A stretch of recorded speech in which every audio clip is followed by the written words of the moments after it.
एक SDM officer अपनी सहेली की शादी में जा रही थी। उसने आम लड़की की तरह कपड़े पहने हुए थे, ना कोई सरकारी गाड़ी, ना कोई सुरक्षा, बस एक आम लड़की की तरह वो गाड़ी पे जा रही थी।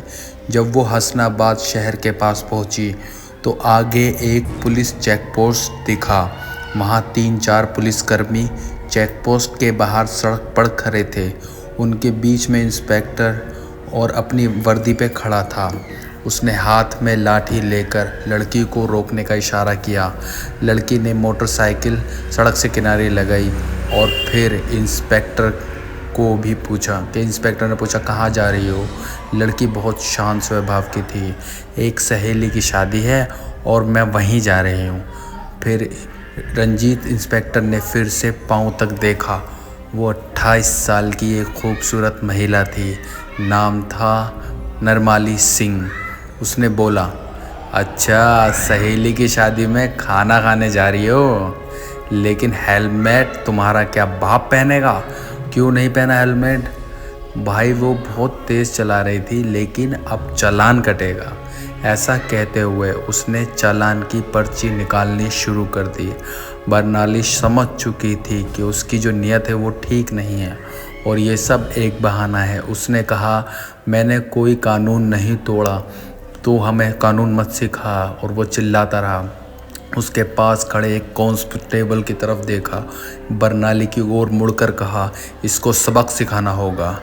इंस्पेक्टर ने ज़ोर से उसके एक थप्पड़ मारा बरनाली के गाल पर। बहुत सवाल कर रही है, जब पुलिस कुछ कहे चुपचाप मान लेना चाहिए।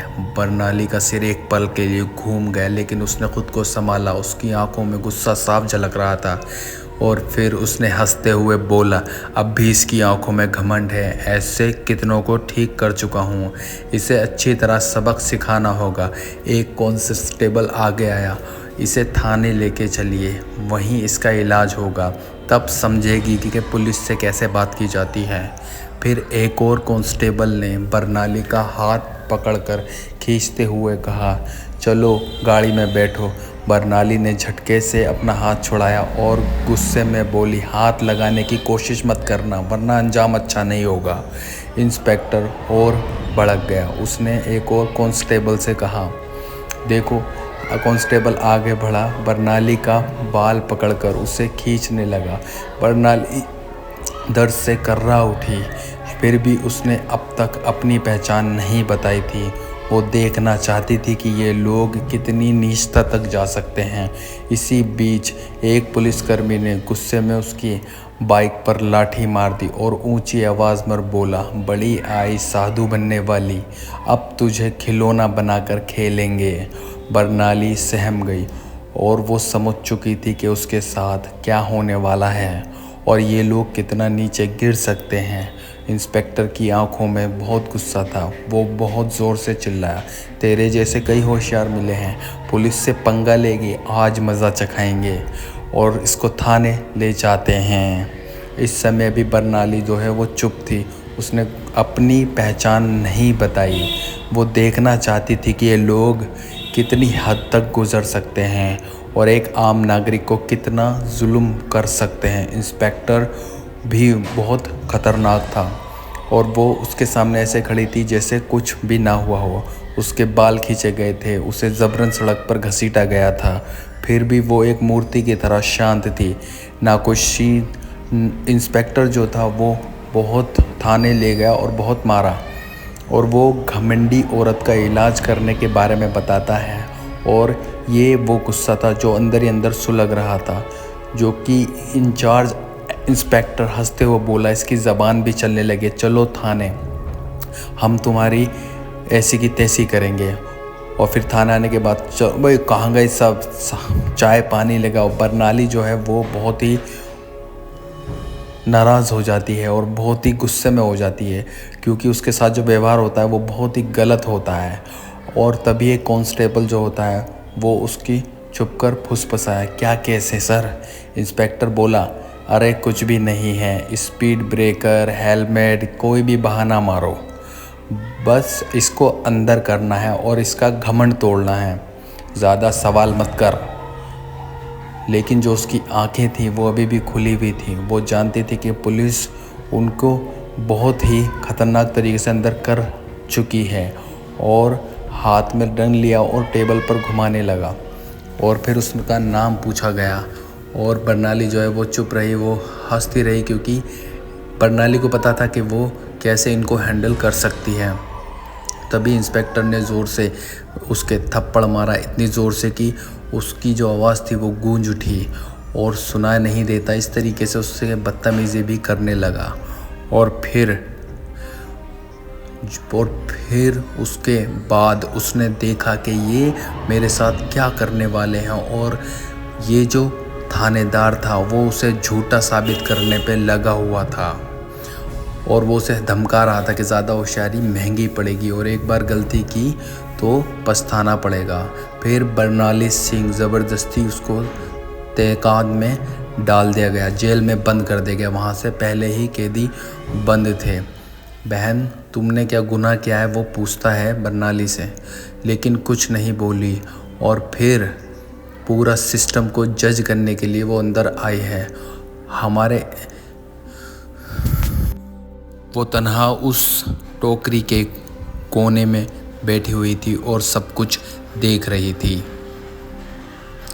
फिर अचानक से वो सबको महसूस करने लगी और अपने आप को ठगा हुआ समझ रही थी। और जो इंस्पेक्टर था वो भी काफ़ी ख़तरनाक था, और वो अलग अलग केस ठोकने के लिए उसको बोल रहे थे, चलो जल्दी से, और इसको हम थाने में बंद ही रखेंगे और हमारे पास सबूत हम बना लेंगे। कुछ देर बाद कांस्टेबल कोठरी में आया और बर्नाली के कंधे पर जोर से हाथ मारा। तभी इंस्पेक्टर संजीत ने भी हाथ उठाया और कड़क आवाज़ गूंजी, रुको। सभी लोग दरवाजे की तरफ देखने लगे। सीनियर इंस्पेक्टर संजय वर्मा खड़ा था और वो बाकी अफसरों से बेहतर था, और बर्नाली की हालत देखकर उसके माथे पर बल पड़ गया।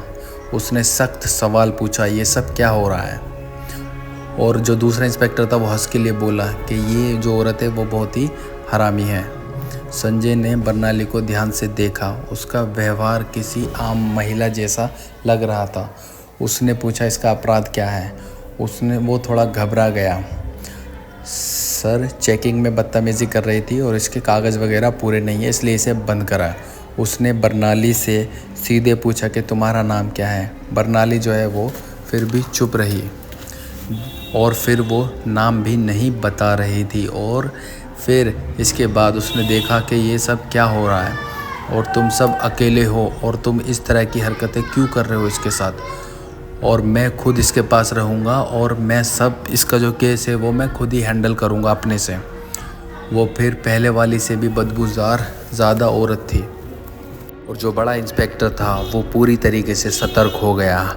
और फिर वो आगे से उसको बताता है कि आपको एक अलग कोठरी में बंद किया जाएगा, और वो बहुत ही बदबूदार थी। बर्नाली ने चारों ओर नज़रें दौड़ाई। इतने में टूटी हुई मेज़ पड़ी थी, और पास ही वो एक सड़े गड़े सिस्टम का असली चेहरा देख रही थी। हर एक पल उसकी आंखें ये समझ रही थी कि कानून अब सिर्फ फ़ायदे तक सीमित रह गया है। और जो कांस्टेबल जो है वो दौड़ता हुआ आता है, और वो बोला कि बाहर एक बड़ी गाड़ी खड़ी है। पूछा कि कौन सी गाड़ी? कांस्टेबल ने बोला, सर, सरकारी गाड़ी। और वो तुरंत बाहर जाता है और झांकते ही देखता है कि ये क्या था। और वो वापस आया और देखा कि प्रसिद्ध, और उसने पूछा कि क्या हुआ, कौन आया, किसकी गाड़ी है? और कमिश्नर साहब की एंट्री हो जाती है। और फिर सीनियर इंस्पेक्टर जो होता है वो घबरा जाता है। अब मामला जो है सीधे ऊपर तक पहुंच चुका था। थाने में वो दाखिल हुए और उनकी आंखों में गुस्सा साफ झलक रहा था, और उन्होंने प्रसन्नजीत से सख्त स्वर में पूछा कि ये क्या चल रहा है यहाँ पे? और बोला, कुछ नहीं सर, एक छोटा सा केस है, बस उसे हैंडल कर रहे हैं। और उसने टेबल से फाइल उठाई और ध्यान से पढ़ने लगे। इनके माथे पर शिकस्त आ गई और फिर वो घबरा से गए। ये कौन है? प्रसन्नजीत तुरंत बोला, इस महिला पर 420 और धोखाधड़ी का केस है। कमिश्नर ने सीधे अनुवाद किया, तुम्हारे पास सबूत है? फिर दोबारा बोले कि कोई भी सबूत है तुम्हारे पास? अब प्रसन्नजीत पूरी तरह फंस चुका था। उसने सीधे महिला की तरफ देखा, तुम्हारा नाम क्या है? और तभी पहली बार बरमानी सिंह ने हल्की सी मुस्कान दी और कहा, एसडीएम बरनाली सिंह। और थाने में एकदम सन्नाटा छा गया, हर चेहरा नीला पड़ गया। प्रसन्नजीत के हाथ जो है वो कांपने लगे। बाकी सब कांस्टेबल हैरान हो गए, एक दूसरे को देखने लगे और उनके पैरों तले एक ज़मीन खिसक गई। जिस महिला को वो मामूली अपराधी समझ रहे थे वो थी वही अधिकारी जो पूरे ज़िले की प्रशासन को संभाल रही थी। वो कोई आम औरत नहीं थी और स्वयं वो एसडीएम बरनाली सिंह, जिस महिला को सड़क पर घसीटा गया था, जिसके बाल खींचे गए थे, जिसे थप्पड़ मारा गया था। जब ये सच्चाई सबके सामने आई पूरे थाने में हड़कंप मच गया और सारे कांस्टेबल तब हो गए। कमिश्नर साहब ने गुस्से से देखा और इंस्पेक्टर को बहुत डांटा और गरजते हुए बोले कि सुरंजीत, तुझ में इतनी हिम्मत आई कहाँ से कि तू सीनियर ऑफिसर पर झूठा आरोप लगाया? और वो कुछ बोलने की कोशिश कर रहा था, लेकिन तभी पास में खड़े सीनियर इंस्पेक्टर संजय वर्मा ने बोला, सर मैंने पहले ही कहा था कि यहाँ कुछ ना कुछ गड़बड़ है। अब प्रसन्नजीत पूरी तरह अकेला था। तभी पहली बार बरनाली सिंह ने अपनी आवाज़ में सीधा फैसला सुनाया और प्रसन्नजीत, आपकी जो नौकरी है वो चली गई, आपका सस्पेंशन पक्का और तेरे खिलाफ अब केस भी चलेगा। ये सुनते ही प्रसन्नजीत का चेहरा सफ़ेद पड़ गया और उसकी सांस अटकने लगी। बाकी सब उससे नज़रें भी चुराने लगे। संजय वर्मा ने तुरंत आदेश दिया, हवलदार साहब इसे पकड़ो और लॉकअप में डालो।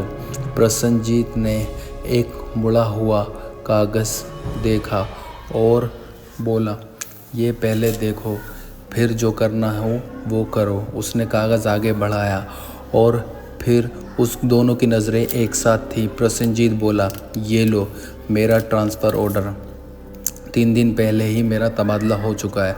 अब चाहे तुम कितना ही भी गुस्सा करो और मुझे नौकरी से तुम नहीं निकाल सकती।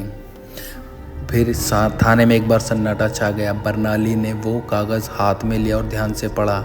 कमिश्नर ने संजय वर्मा की तरफ तीखी नज़र डालते हुए कहा, जाओ देखो ये कागज़ असली है या फिर दिखावा है। संजय ने पूरा रिकॉर्ड खंगाला और फिर उसको बताया कि ये असली है, लेकिन अब तक इसने ये नए इंस्पेक्टर को चार्ज नहीं सौंपा।